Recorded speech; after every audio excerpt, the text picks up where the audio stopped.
Assalamualaikum warahmatullahi wabarakatuh. Kami di sini kelompok 6 akan mempresentasikan mengenai aplikasi statistika di bidang teknologi industri pertanian.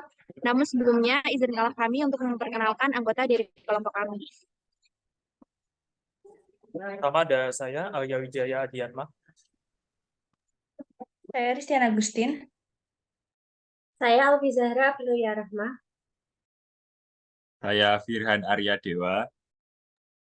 Saya Putri Palupia Hunidias. Saya Najmah Nurana.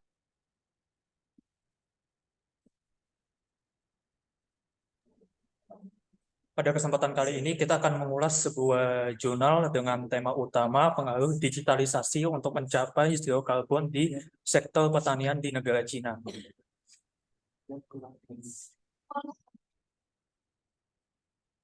Untuk tujuan penelitian ini, yaitu pertumbuhan ekonomi di Tiongkok tidak hanya menguntungkan, tapi juga berkontribusi terhadap stabilitas ekonomi global dan peningkatan produksi dan taraf hidup, khususnya di daerah pedesaan.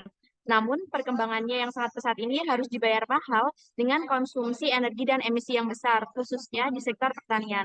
Oleh karena itu, makalah ini mengadopsi metode DA dan model Tobit untuk menghitung konservasi energi pertanian dan efisiensi pengurangan emisi dan model regresi ambang batas untuk mempelajari hubungan antara kemajuan internet dan konservasi energi pertanian Cina dan efisiensi pengurangan emisi.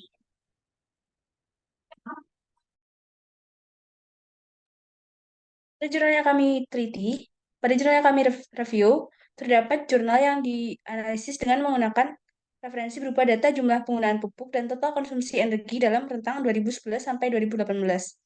Seperti yang terlihat bahwa data disajikan dalam bentuk diagram batang dan dikategorikan dalam data kuantitatif kontinu dan juga sumber datanya diperoleh dari sumber sekunder karena rentang tahun yang dibutuhkan cukup lama. Untuk perbedaan warna di sini menjelaskan terkait perbedaan jenis pupuk yang digunakan dan juga untuk sumbu Y menjelaskan terkait dengan persentase konsumsi energi dan juga untuk sumbu X menjelaskan terkait dengan tahun 2011 sampai 2018.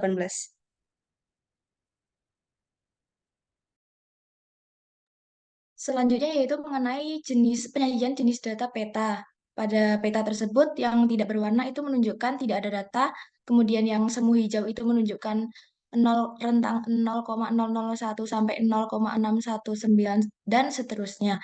Untuk peta yang di atas itu tuh merupakan peta pada tahun 2006 dan sedangkan yang di bawah itu pada tahun 2017.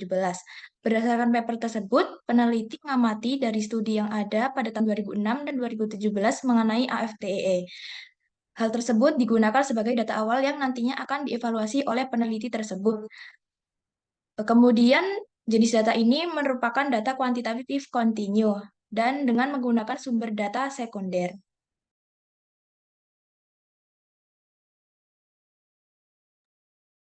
Nah, terdapat juga data terkait dengan nilai ambang batas dan interval kepercayaan kemajuan teknologi pada tahun 2015. Data tersebut dikategorikan dalam penyajian bentuk grafik kurva dan diperoleh dari sumber data primer, yang kemudian dianalisis sehingga menghasilkan kumpulan data yang berbentuk kuantitatif kontinu.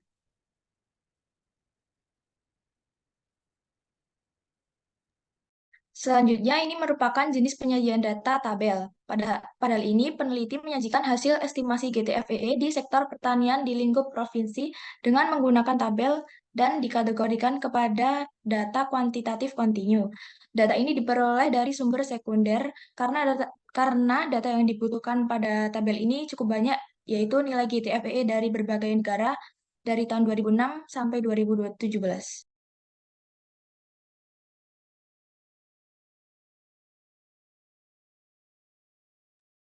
Selanjutnya, mengapa perlu dilakukan pengumpulan data? Yang pertama, ada pada diagram batang, jenis data tersebut merupakan data sekunder. Alasan pengumpulannya sendiri yaitu untuk mengeksplorasi pengaruh perkembangan internet terhadap green total faktor energi efisiensi di bidang pertanian. Dengan data yang sama juga dapat menganalisis pandangan warga terhadap pencemaran lingkungan dengan teknologi internet. Yang kedua, jenis pengumpulan datanya sendiri merupakan data primer. Alasan pengumpulannya yaitu menunjukkan dampak yang menguntungkan dan positif dari kemajuan internet pada ADVI. Yang ketiga, alasan pengumpulan memastikan penyelidikan yang lebih komprehensif terhadap variabel inti dalam penelitian dan memberikan pemahaman yang lebih bernuansa tentang kompleksitas sistem internet.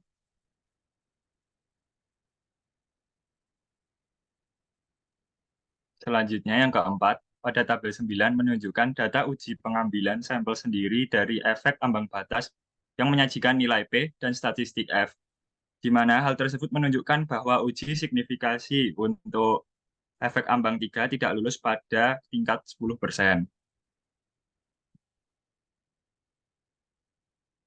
Selanjutnya, yang kelima, pada tabel ke-10 itu menunjukkan data estimasi ambang batas dan selang kepercayaan yang menampilkan perkiraan titik untuk dua ambang bersama dengan interval kepercayaan 95% yang sesuai. Selanjutnya yang keenam, dari tabel 9 dan ke-10 itu menunjukkan grafik sehingga kita dapat mendapatkan dua ambang jatuh dalam interval kepercayaan yang sesuai dengan rasio kemungkinan kurang dari nilai kritis pada tingkat signifikasi 5%. Grafiknya ada di bawahnya, yaitu ketiga grafik ini. Grafik ke-9 sampai ke-11. Terakhir, kesimpulan, dengan menggunakan model regresi benchmark topik, pertumbuhan internet memiliki pengaruh menguntungkan yang besar terhadap konservasi energi pertanian dan efisiensi pengurangan emisi. Secara khusus, dampak kemajuan internet terhadap konservasi energi pertanian dan efisiensi pengurangan emisi menunjukkan tren yang awalnya meningkat dan kemudian menurun seiring dengan optimalisasi sektor industri, pengembangan pendidikan, dan peningkatan teknologi. Oleh karena itu, digitalisasi mengambil peran penting dalam mencapai nol emisi di sektor pertanian, khususnya di negara Cina. Sekian presentasi dari kelompok kami. Kurang lebih mohon maaf. Wassalamualaikum warahmatullahi wabarakatuh.